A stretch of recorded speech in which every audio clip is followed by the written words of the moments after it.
प्रचण्डपाखण्डविखण्डनोद्यतं त्रयीशिरोऽर्थप्रतिपादनैरतं बुधैर्नुतं योगलाभिरावृतं नमामि तं श्रीगुरुशङ्करा।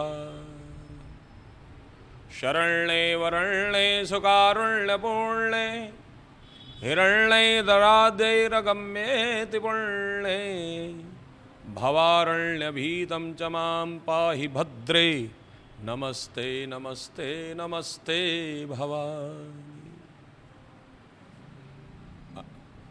आज बड़ा सुंदर दिन है और यह दिन हमारे यहाँ पर एक नववर्ष के स्वरूप में भी मनाया जाता है और ऐसा नववर्ष मनाया जाता है जहाँ पर प्रत्येक भारतवासी या प्रत्येक हिंदुस्तानी, अगर मैं कहूँ कि प्रत्येक हिंदुत्व को धारण करने वाला, सनातन धर्म को स्वीकार करने वाला व्यक्ति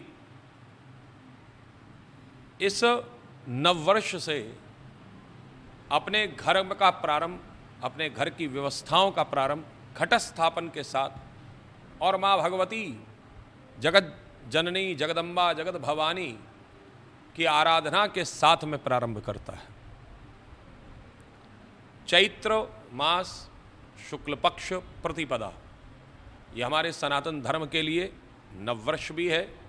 तो आप सब लोगों को, जो लोग देख रहे हैं, सभी दर्शकों को, सभी भगवत प्रेमियों को, सनातन धर्म को स्वीकार करने वाले, धारण करने वाले सभी भगवत जनों को मेरी नववर्ष की बहुत बहुत शुभकामनाएं, शुभाशीष। बाबा मनकामेश्वर नाथ जी एवं माँ भगवती आपके परिवार में मान सम्मान की वृद्धि करें, आपको प्रतिष्ठा प्राप्त कराए। तो बड़ा सुंदर एक विशेष समय है यह समय नवरात्रि, जैसा कि एक नाम से सार्थक है नवरात्रि। नव नए को भी कहते हैं और नव नौ को भी संख्यात्मक में कहा गया है।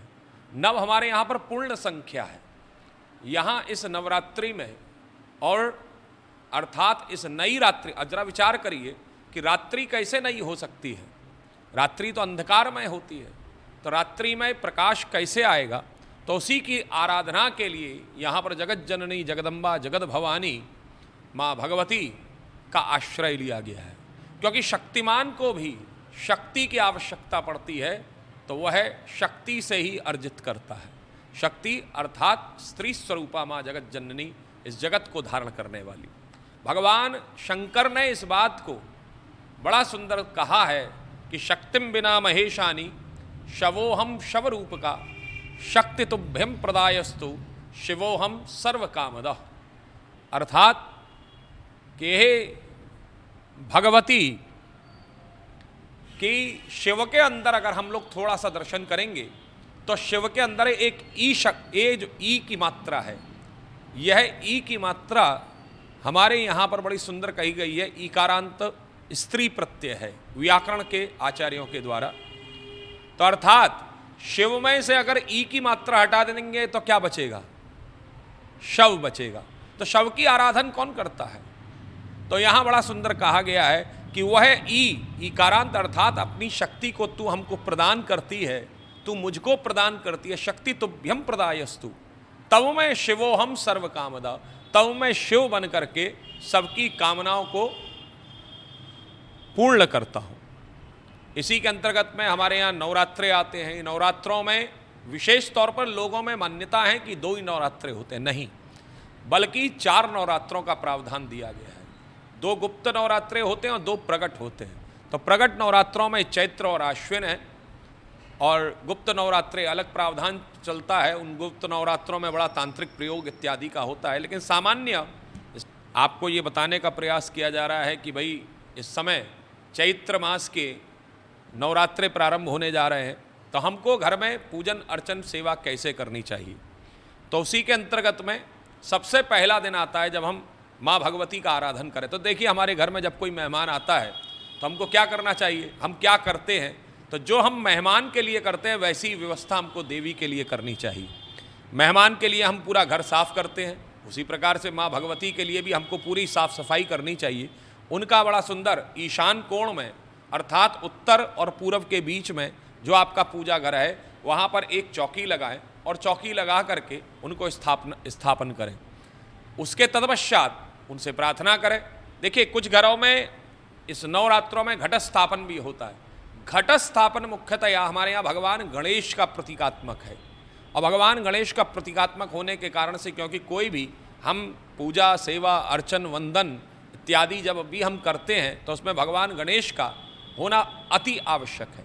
तो ये यहाँ पर बड़ा सुंदर भाव है कि घट स्थापन का अर्थ है कि अब हमारा नया वर्ष प्रारंभ हो रहा है, हमारा सनातन धर्म मतावलंबियों का नववर्ष प्रारंभ हो रहा है, और उस नववर्ष में हम भगवान गणेश जी की आराधन स्थापना कर रहे हैं, और गणेश जी की स्थापना के साथ में हम शक्ति का उपार्जन करने के लिए, शक्ति को अर्जित करने के लिए जगत जननी माँ जगदम्बिका को भी हम लोग अपने घर में उनकी पूजा अर्चना करते हैं। तो पहला हमारे यहाँ पर इन नवरात्रों में 9 देवियों का क्रमशः, देखिए मुख्यतया मैं आपको एक चीज़ और स्पष्ट करूं, श्रीमद् दैवी भागवत में 3 देवियों का प्रावधान दिया गया है, और वह 3 देवियां हैं महाकाली, महालक्ष्मी और महासरस्वती। इन 3 देवियों का प्रावधान अर्थात एक सतोगुणी है, एक रजोगुणी है और एक तामसी है। तो इसमें इन 3 देवियों के स्वरूप में से विभिन्न देवियों का प्रादुर्भाव हुआ है, प्राकट्य हुआ है। इन 3 देवियों के अंदर में से ही बाकी अन्यान्य सभी देवियों का प्राकट्य हुआ।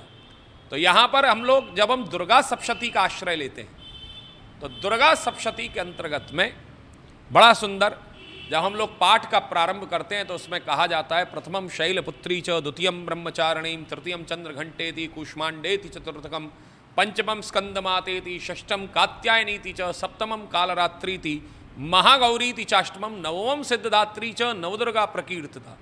तो ये 9 दुर्गाओं के रूप में अर्थात 9 देवियों के रूप में यहाँ पर दुर्गा सप्तशती के अंतर्गत में हमको मिलता है। अब हम इसको अगर हम देखें, दर्शन करें सामाजिक और आध्यात्मिक दृष्टिकोण से, तो सामाजिक दृष्टिकोण से जब हम लोग चलते हैं तो ये हमारे यहाँ 9 देवियों का प्रतीकात्मक है। इन 9 देवियों की प्रतिष्ठा हमको करनी चाहिए, लेकिन उस प्रतिष्ठा का प्रावधान क्या होना चाहिए वह आज आपके समक्ष मैं अपने विवेक के माध्यम से आपको प्रतिपादित करूंगा, संपादित करूंगा, बताऊंगा कि हमको उसकी पूजा अर्चन करने से हमको कब कैसे क्या लाभ मिलता है। क्योंकि कईयों बार हम लोग देखते हैं कि हम पूजा कर रहे हैं, लेकिन पूजा करने से हमको उस पूजा के फल की प्राप्ति नहीं हो रही। हम लोगों की स्थिति ऐसी हो गई है कि हम पूजा तो करते हैं, लेकिन हमको उस पूजा करने का जो फल हमें मिलना चाहिए हमको प्राप्त नहीं होता, व्यक्ति निराशा में चला जाता है। तो इन नवरात्रों में अर्थात इन 9 देवियों की उपासना के समय पर हमको किस प्रकार से हमको पूजा अर्चन वंदन करना चाहिए, उस प्रकार का मैं अपने आप लोगों के समक्ष रखने का प्रयास करूंगा। तो सबसे पहला दिन अर्थात मैं इसके बीच बीच में आपको यह भी बताता चलूंगा कि यह केवल एक पूजा क्रम नहीं है, अपितु ये अपने शरीर का एक वास्तविकता में वो विज्ञान है जिस विज्ञान के द्वारा हम उस शक्ति को अपने अंदर ही महसूस कर सकते हैं। सबसे पहला सूत्र है प्रथमम शैलपुत्री। जैसा कि नाम से विदित है शैलपुत्री, शैल कहते हैं पत्थर और पुत्री अर्थात कन्या। तो जो पत्थर की कन्या है, अब जरा ढूंढिए कि इस पत्थर की कन्या में कौन सी वह कन्या है जो पत्थर की कन्या है। तो हमारे यहाँ पर बड़ा सुंदर दिया गया है हिमालय। हिमालय जो है उसकी पुत्री हुई माँ पार्वती। तो शैलपुत्री का अर्थ है अर्थात जो हिमालय के पुत्री है उसका नाम है पार्वती। हमें पहले दिन हमें उसकी उपासना करनी चाहिए। तो इस पार्वती ने सबसे प्रमुख बात है जन्म क्यों लिया। इस पार्वती जी ने, माँ भगवती ने जन्म इसलिए लिया जिससे कि वह भगवान शंकर को प्राप्त कर सके। सती के समय में इन्होंने भगवान शंकर की आज्ञा का उल्लंघन किया, जैसा आप सब लोगों को विदित है। तदपश्चात अपने देह को त्याग दिया और उसके तदपश्चात इन्होंने हिमाचल के घर पर, हिमालय के यहाँ पर इन्होंने पुत्री के स्वरूप में इन्होंने वहाँ पर जन्म लिया। अब शैलपुत्री की पूजन अर्चन हम लोग कैसे करना चाहिए। तो सबसे प्रमुख बात है आप लोग अपने घर में, हम लोग अपने घरों में, हम लोगों के यहाँ पर देवियाँ प्रतिष्ठापित हैं। कुछ लोग ऐसे भी हैं जिनके घरों में देवियाँ नहीं हैं। तो आप लोग, ऐसा नहीं है कि 9 दिन के लिए आप देवी लेकर के आए। जैसा कि अक्सर करके हम लोग भगवान गणेश जी के समय पर हम लोग करते हैं कि हम गणेश जी की स्थापना करने के लिए हम भगवान गणेश जी को ले आते हैं, फिर बाद में ले जाके विसर्जन कर देते हैं। नहीं, आप लोगों के घरों में भी जो पूजन अर्चन होता है, आप उसी पूजन अर्चन के समय पर भी आपके घर में जो देवी देवता विराजमान है उन देवी देवताओं की भी आप प्रतिष्ठा कर सकते हैं। तो नौ दुर्गाओं में सबसे पहली चीज़ है हमारे यहाँ पर घट स्थापन। ये घट की स्थापना कीजिए। एक दिन पहले जिस स्थान पर आपको घट लगाना हो, घट की स्थापना करनी हो, उस जगह को अच्छे से साफ कर दें, गोबर से लीप दें और उसके तत्पश्चात दूसरे दिन वहाँ पर मिट्टी इत्यादि डाल करके उसके अंदर जौ बो करके और उसको मिलान करके एक घड़े में पानी भर के और उस घड़े के अंदर हल्दी, सुपारी, लौंग, इलायची, रुपया, घास, दूर्वा, घास का अर्थ है दूर्वा, लाल पुष्प को डाल करके उसके ऊपर एक अक्षत से भरा हुआ पात्र रखें और उसके ऊपर नारियल और नारियल के ऊपर कपड़े से उसे आच्छादित कर दें और उसका नियमित रूप से प्रोक्षण करें, पूजन करें। तो ये हुआ घट स्थापन की व्यवस्था। और हो सके तो किसी अच्छे आचार्य को बुला करके आप लोग ये घट स्थापन की व्यवस्था, साथ में दुर्गा सप्तशती के पाठ की व्यवस्था भी आप लोग कर सकते हैं। तो यहाँ पर सबसे पहला सूत्र है, अब जिनके घर में देवी हैं वह लोग क्या करें। जिनके घर में देवी का स्थान है, देवी की व्यवस्था दी गई है, वह लोग, उन लोगों को क्या करना चाहिए। तो उन लोगों के लिए बड़ा सुंदर प्रावधान दिया गया है कि आप नियमित रूप से, अगर वह देवी आपकी मूर्ति स्वरूप में है तो उनका नियमित रूप से स्नान कराएं। दूध, दही, घी, बूरा, शहद इत्यादि से पंचामृत स्नान कराएं और पंचामृत स्नान कराने के बाद में उनका इत्र इत्यादि से उनका लेपन करें और उसके तत्पश्चात उनको वस्त्र धारण कराएं और वस्त्र धारण कराने के पश्चात उनका बड़ा सुंदर श्रृंगार करें और श्रृंगार करने के बाद में आप उनकी स्तुति करें। स्तुति करने के लिए, क्योंकि माँ भगवती को नृत्य और स्तुति गान इत्यादि बड़ा प्रिय है, क्योंकि ये सहज ही हमारे यहाँ स्त्रियों का स्वभाव होता है। और उस स्वाभाविक प्रक्रिया में बड़ा सुंदर भाव दिया गया है कि उस स्वाभाविक प्रक्रिया में कि स्त्री को जब वह नृत्य और गान इत्यादि बड़ा सहज होता है तो आप गा करके माँ भगवती की स्तुति करें। स्तुति अगर संस्कृत में हो अच्छी बात है, ना हो तो आपके पास में जो कोई भी पाठ माँ भगवती का, दुर्गा का स्तोत्र इत्यादि हो उसका आप पाठ करें। आरती इत्यादि जो है बड़े क्रम से, आरती इत्यादि का बड़े लय भाव से आप उसका गान करें। तो यहाँ पर ये तो हुआ एक मूर्ति स्वरूप में उनका पूजन। अब बात आती है सबसे प्रमुख बात कि जिनके घर में यह श्री विग्रह इत्यादि नहीं है तो उसके लिए अब हम क्या करें। तो वहाँ पर बड़ा सुंदर, कोई अलग से आप मूर्ति मत लेके आइए, आप घर में ज़्यादा देवी देवताओं की भीड़ भी मत लगाइए। तो मेरा आप लोगों से यही अनुरोध है कि उस समय पर हमारे यहाँ पर एक और सूत्र दिया गया है और वह सूत्र है अग्यारी का।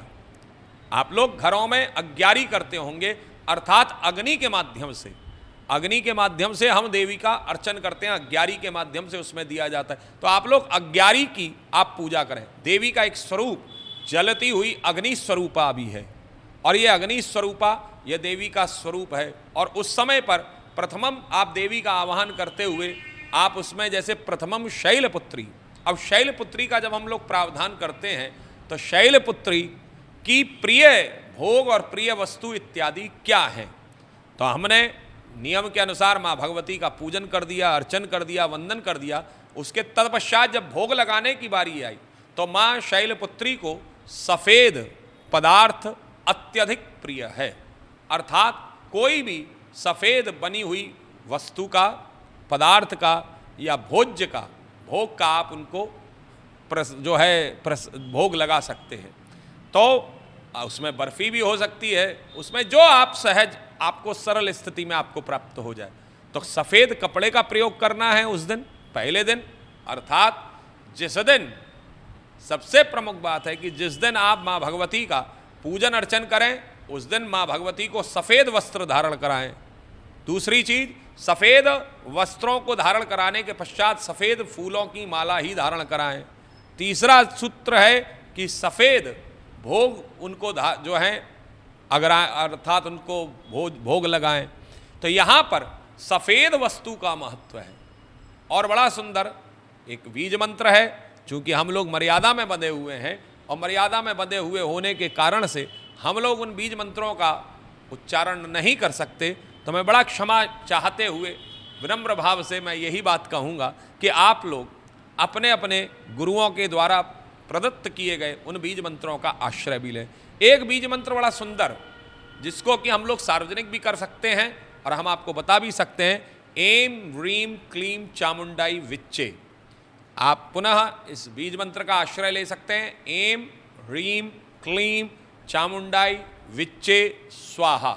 इसके माध्यम से आप शैलपुत्री को आप भोग को धारण करा सकते हैं। तो यह है, उसके तत्पश्चात माँ भगवती के समक्ष घुटनों पर बैठ करके और उनको बड़े प्रेम भाव से उनको क्षमा याचन, अर्थात जो कुछ भी पूजा में कहीं कोई कमी रह गई हो तो उसे दूर करके अपना आशीर्वाद हमारे ऊपर बनाए रखें। यह भाव भगवान शिव का भी है और भगवान शिव की जो पत्नी पार्वती स्वरूपा, जो कि हिमालय की पुत्री है अर्थात पार्वती, उसका भी यही भाव है। तो ऐसी शैलपुत्री को आप सभी लोग बड़े प्रेम भाव से प्रणाम वंदन नमन करते हुए आप उनका पूजन अर्चन कर सकते हैं। एक सूत्र और मैं देना चाहूँगा कि अक्सर करके हम सब लोग नवमी वाले दिन कन्याओं का पूजन करते हैं।